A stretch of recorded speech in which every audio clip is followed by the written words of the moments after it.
Welcome to the Operate Intelligently podcast. I'm Brian McDonald here at Dude Solutions. Joining me today is Ed Roshitsh, CEO of Dude Solutions. Ed, welcome. Thank you. So today I've had Ed join me because we're going to talk about a very interesting program we're doing here at Dude Solutions called Employer Value Proposition, or EVP for short. So first of all, Ed, tell me a little bit about what is the EVP program? Sure. EVP, Employee Value Proposition, is just a fancy term used to define and implement a series of culture themes and initiatives. You know, the greatest brands, when you look at the industry, the greatest brands start off with employee culture that then bleeds into how people perceive the company. And we certainly have that here with, our client base and service orientation. There's a great book called Fusion by Denise Lee Yan, where she talks about some of the greatest brands like Southwest Airlines or Apple or some of the others. When you go into the hallways of their building, you can clearly see the ethos and culture in the employees, and it totally bleeds into the product or the service they offer. For example, when you think of Southwest Airlines, what do you think of? Friendly, fun employees when I'm traveling. Exactly right. And so she did a bunch of work and roamed the hallways there, figuratively speaking, and their employees, that's their credo. That's how they handle themselves, and it bleeds right into the product. And so we want to get there as a company as well. So we've created this employee value proposition idea. So kind of how did we get to where we are today, where we're launching this? Like what were some of the things that brought it about?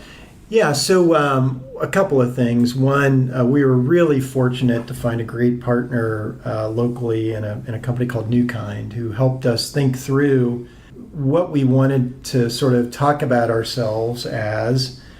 They helped us with some employee surveys that distilled what the employee base thought about our brand, as well as our own internal sort of speak about ourselves.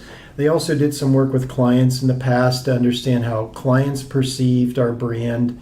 And then what we did is we took that employee mindset, client mindset, took a look at our old EVP, which was around this PROMISE acronym that nobody here could remember because it was too long and too complicated. And then we sat back as a leadership team and created some aspirational goals to tie into what we eventually created as our employee value proposition. I took a couple extra steps, and instead of saying, okay, we got a great partner, a New Kind, we've got the leadership team, we got client input, I actually went down deep into the ranks of the Dude and hit frontline employees and said, if we came at you with these four sort of words, how do you feel about that? We got some great feedback. The employee value proposition, and I'll get to what our values are here in a second, probably when you ask me what they are, but we use it for two things. One, to talk about ourselves internally and what we hold valuable, and hopefully that bleeds into how we treat our clients and partners and other stakeholders like investors. But we also endeavor to use this on social networking and recruiting to broadcast and telegraph who we are, what we're about. If you want to work at a company that espouses these values, hey, we're it. If you want a company that espouses other values, that's okay too. Go find that company because we're not it, right? So we wanted to really telegraph what we were about. So this really kind of almost puts a flag in the ground or a stake in the ground of like, this is who we are and absolutely. Very clear. This is what we're about.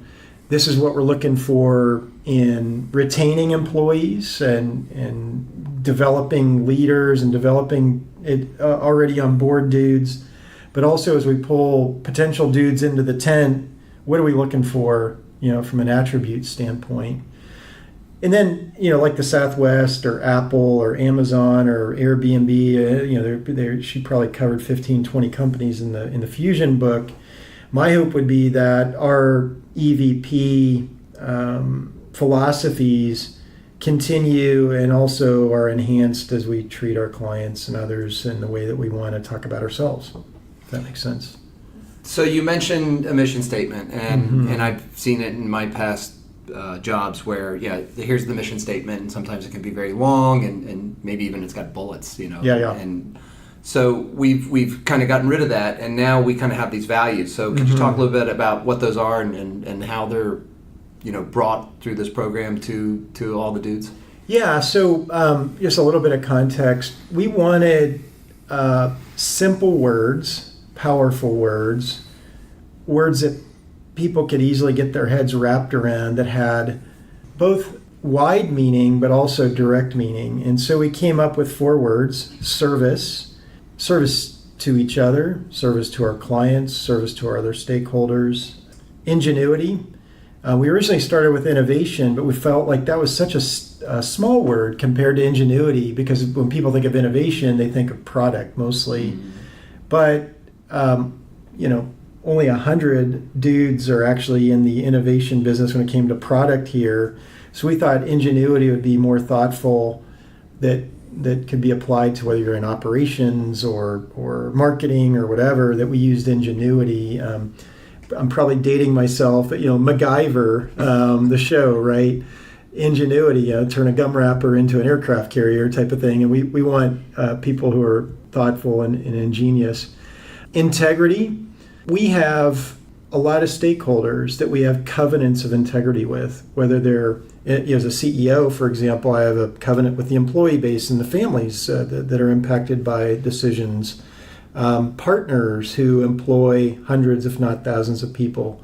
Our clients, we have 11,000 clients with, 2 million logins and probably serving hundreds of millions of people at the end game. Got a covenant with them. We have a covenant with investors, and so they depend on us to be trustworthy and transparent and trying to do the right thing whenever we can. And so that integrity word is really important.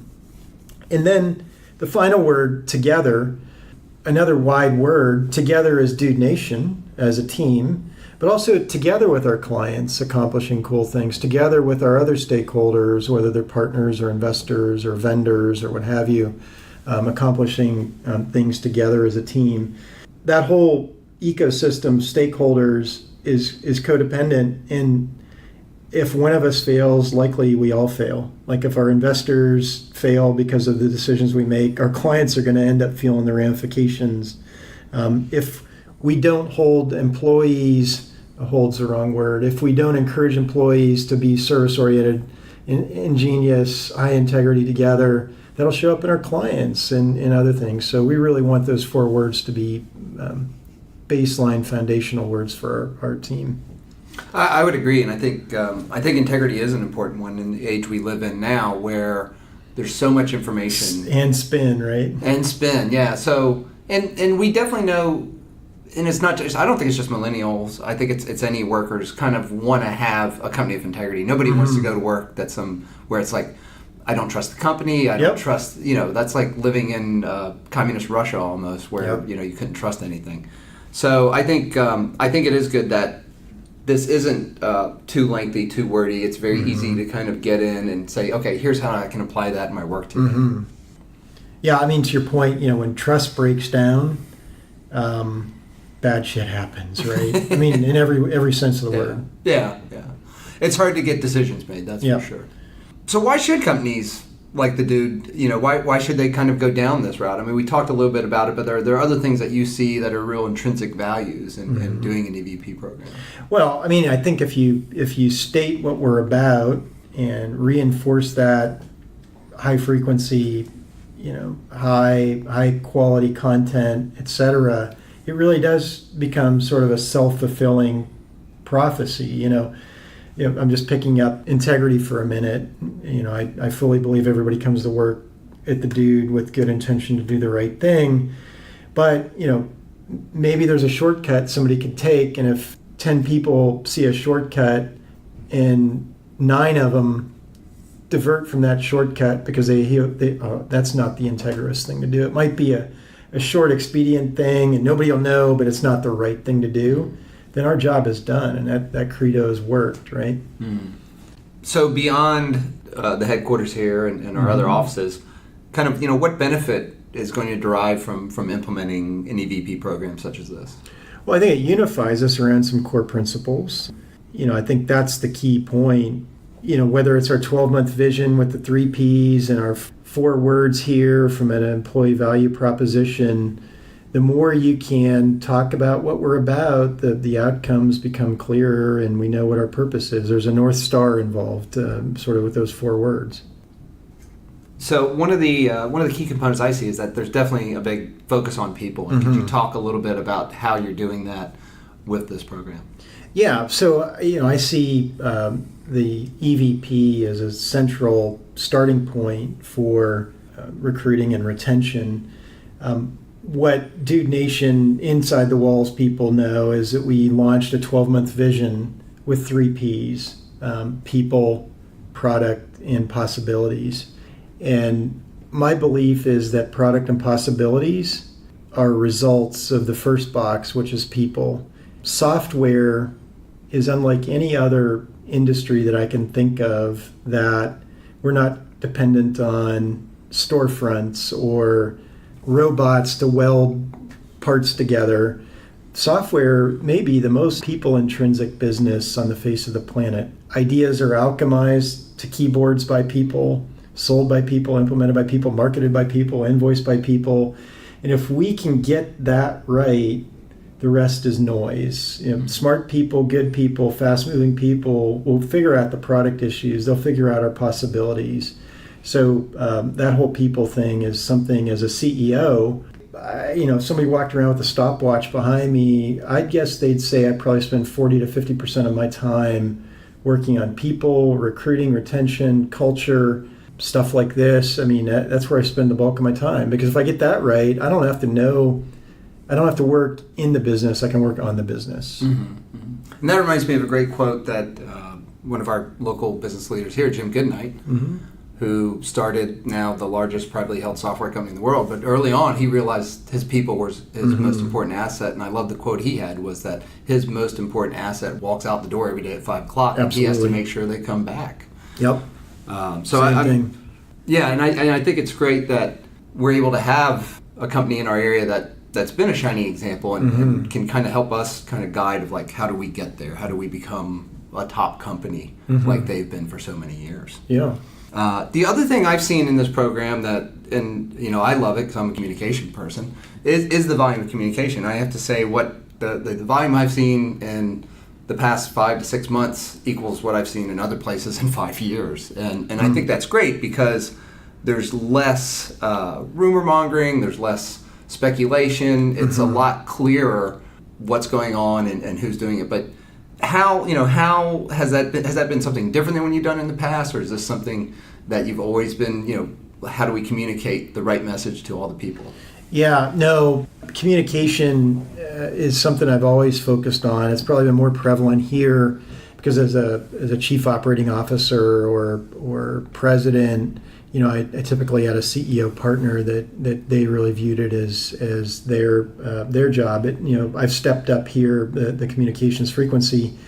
Back in my days, I had a mentor or two that would tell me you got to communicate things 7 times, 7 different ways, and even then you're only going to touch about half the people.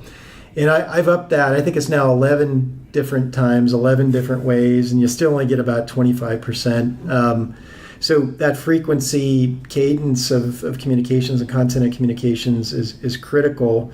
Whether you do that in memos, emails, town halls, one-on-one meetings, team meetings.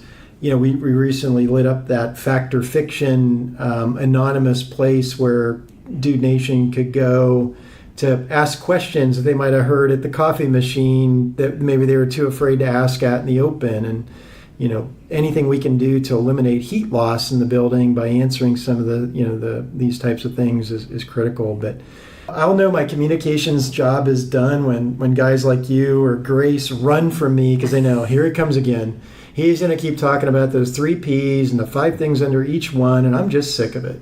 I'll know my job is done when I got people running away from me because they don't want to hear the same story over and over again. That's when I'll feel good. That's a great way to measure completeness of My wife does it. She runs from me all the time because she knows I only have 3 stories. So I'll make sure that I'm not in a hurried walk away from you if I'm going to a meeting or something. Yeah, it'd be okay. You might think everything's done. Yeah. If you guys avoid me, I'll be like, yes.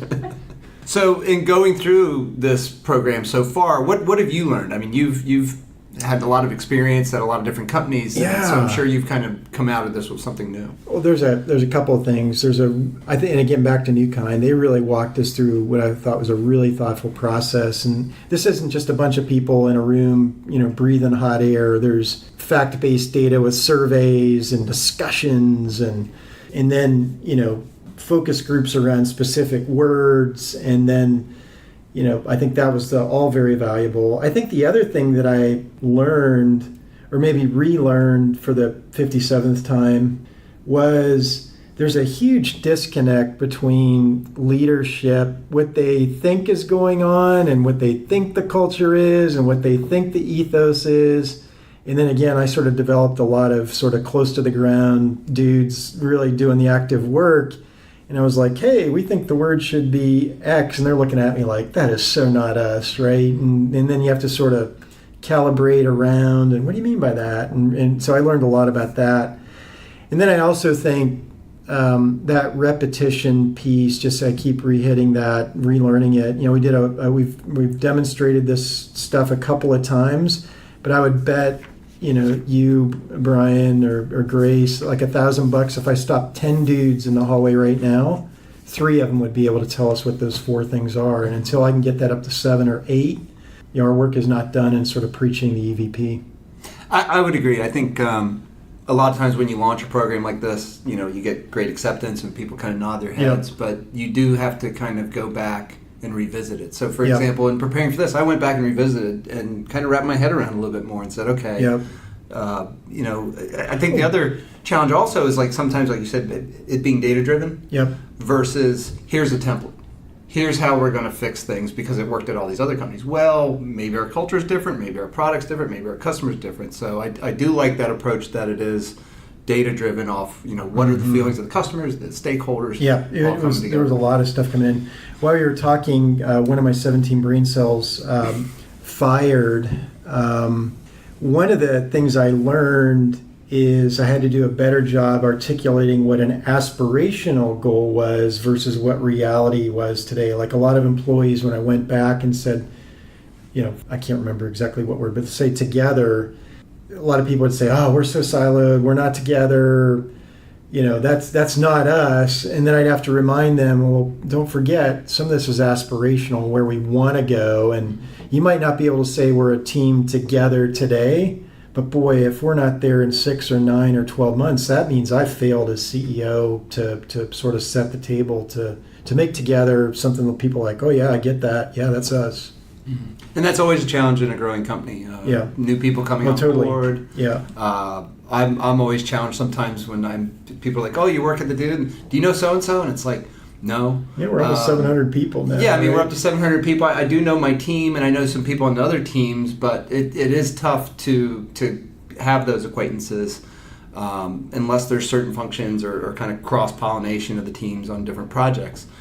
But I think at the same time, it's good that we're heading in that direction and people have that understanding, and it's less, I'm just going to worry about my team and hitting our goal instead of like, okay, this feeds into a much bigger picture and we're all part of that. Right. So I want to thank Ed for coming in and talking about EVP, Employer Value Proposition today. Ed, thank you. No, thank you for having me. And if your company's interested in learning about this a little bit more, we're going to put links in the show notes. We're going to put a link to the Fusion book and New Kind. And also follow us on social media because we will be rolling this out through our social accounts, sharing it with people, kind of like how we're implementing this and how it's going to make a difference. So until next time, thank you for listening to the Operate Intelligently podcast.